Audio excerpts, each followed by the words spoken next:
this. You wake up, and instead of your phone alarm, you hear, I don't know, waves maybe.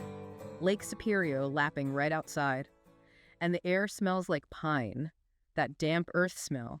Maybe a loon calls way off somewhere.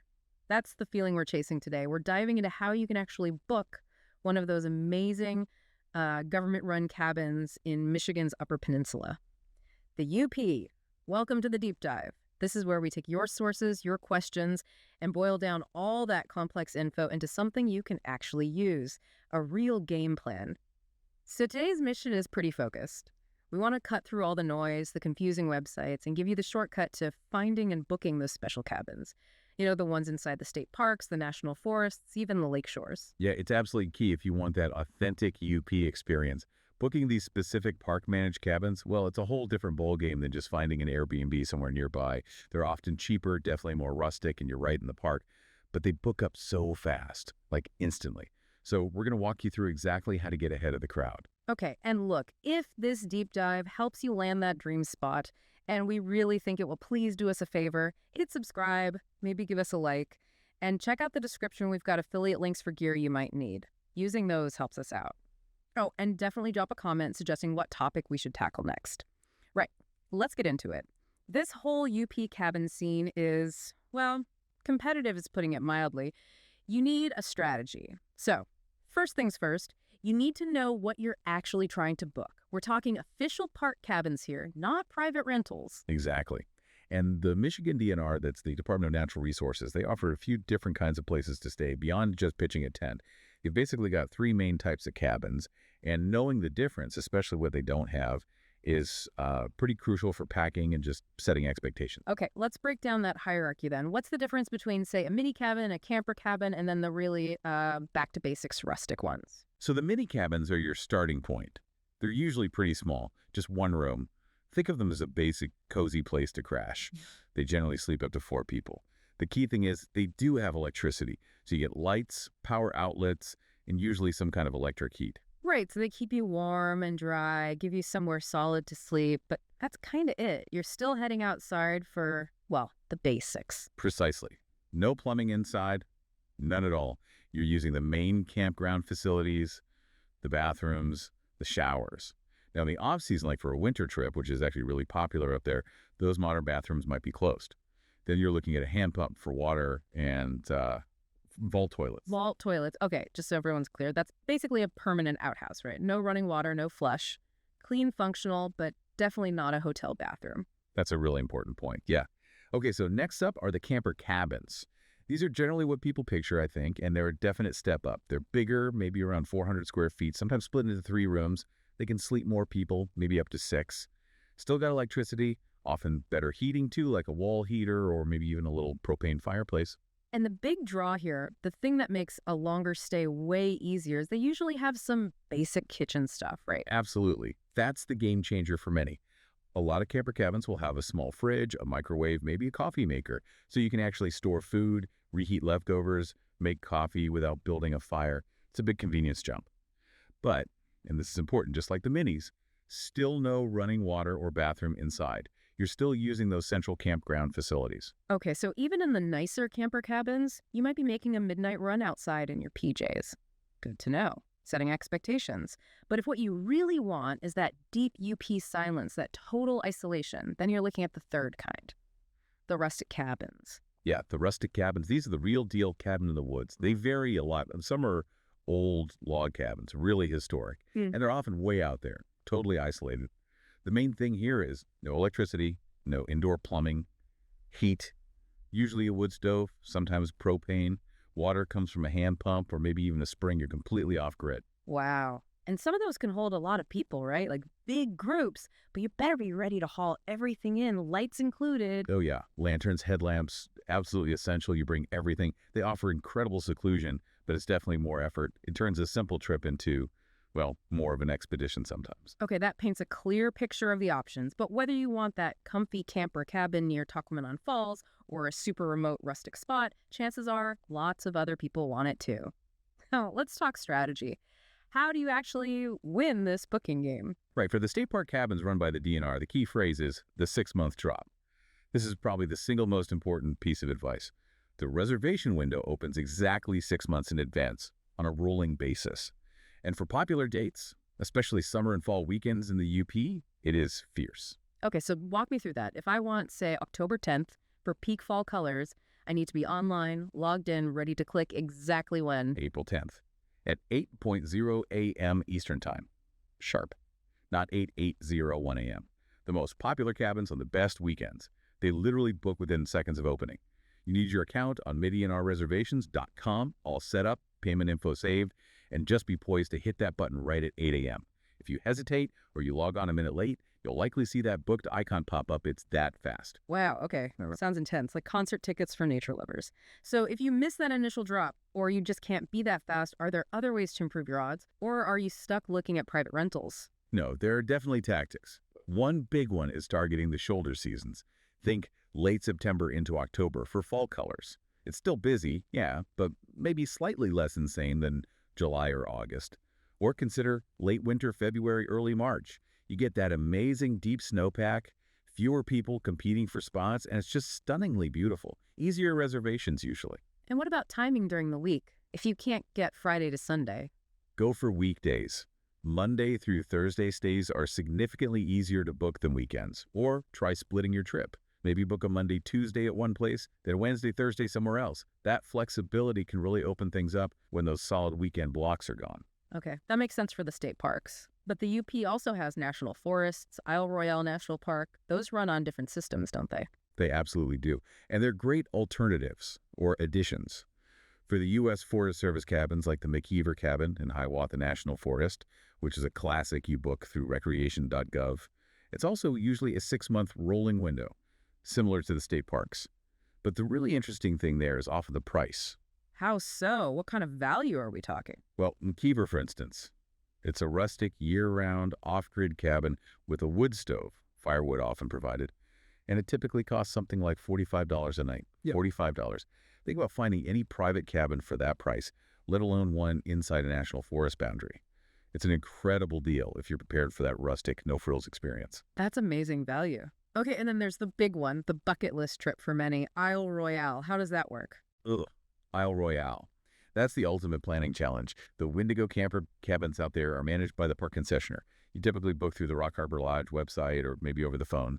And get this, reservations open up to 366 days in advance. A full year. They fill up almost immediately for that very short season, basically June through Labor Day. And this is critical. Booking your cabin does not book your transportation.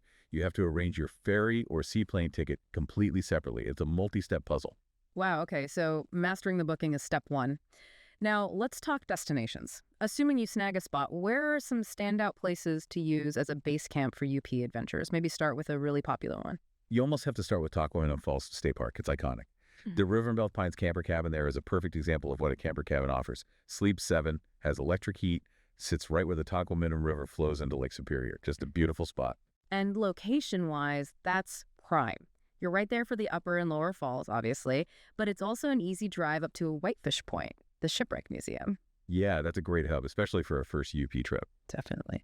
Now, for the other end of the spectrum, if you want serious isolation, like really remote and you're up for a bit of work, then you look at Craig Lake State Park.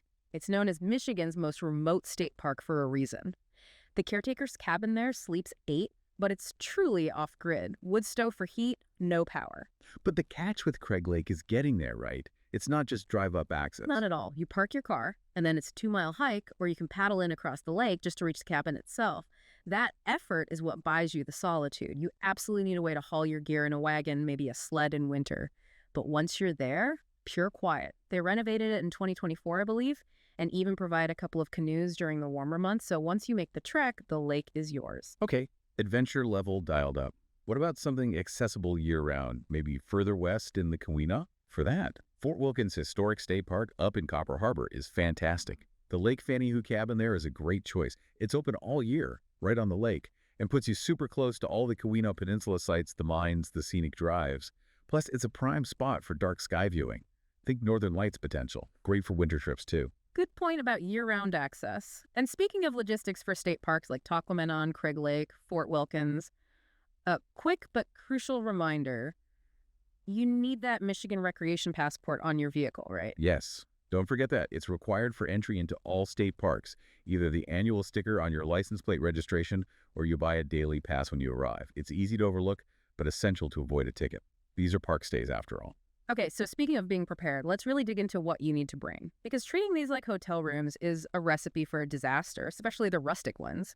What are the absolute must-pack items from seasoned UP cabin goers? Prep is key. Number one, since none provide linens, Yeah. warm sleeping bags or bedding. Even the cabins with heat can get surprisingly cold overnight, especially near windows or doors. So, good sleeping gear is crucial. Next, light sources. Headlamps, LED lanterns, plural. You said headlamps are non-negotiable, and I totally agree. Fumbling for a water pump or trying to find the vault toilet path at 2 a.m. in pitch black? Yeah. Yeah, you want that light strapped to your head. Exactly. Even in the cabins with electricity, you'll be walking outside in the dark. The UP gets really dark, so reliable lights for everyone. Next, water storage. Right, because you can't just turn on a faucet inside most of these places. Nope. Bring a big water jug, maybe a couple of them, something you can fill up at the central spigot or the hand pump, which might be a short walk away, and then have water available back at the cabin. Kitchen-wise, assume you bring everything. Cookware, plates, utensils, all your food. Yes, the camper cabins might have that mini fridge and microwave, which helps, but for rustic sites, you'll likely need a camp stove for cooking outside, pots, pans, the works. What about those shoulder season or winter trips? Snow changes things, like getting to that McKeever cabin you mentioned. Oh yeah, Windico requires extra gear. Traction devices are huge things like micro spikes for your boots. Trails can be icy. Snowshoes or cross-country skis might be essential just to get around or even reach the cabin door if the snow is deep. And if you do have to hike gear in, like to Craig Lake or McKeever in the winter, a sturdy sled is your best friend. Trying to haul packs through deep or slick snow is just brutal. A sled makes it manageable. Makes sense. Okay, let's cover a few quick rules and realities. Are there limits on how long you can actually book one spot? There is one main limit during peak season, that's May 15th to September 15th. You generally can't stay more than 15 consecutive nights in the same campground or park. It mostly affects people planning really long stays, but good to be aware of. And pets. Did Fido come along? Usually, yes, which is great news. Most state park cabins do allow pets, often with a small extra fee per night, maybe like $10 or $15. Places like Van Riper State Park, even remote Craig Lake, often allow up to 2 pets. But, and this is crucial, always double-check the specific cabin's rules on the reservation site before you book. Don't just assume. Good advice. Always check the listing. And finally, maybe the most important reality check. Staying wild, respecting the place. Absolutely. Leave no trace principles, LNT, are paramount. It means leaving the place exactly how you found it, or maybe even better. You must secure your food, toiletries, anything scented. Raccoons are geniuses, bears are strong. They know how to get into places. Use bear boxes if provided, or store things securely in your vehicle. And pack out all your trash, especially from those rustic sites like Craig Lake. There's often no trash pickup there. You brought it in, you got to bring it out, leave zero impact. It really sounds like an incredible, rewarding type of trip, but one that demands you plan properly and pack smart. And just to circle back to that key distinction we made early on, booking through the DNR site or recreation.gov gets you that official park cabin, right? Exactly.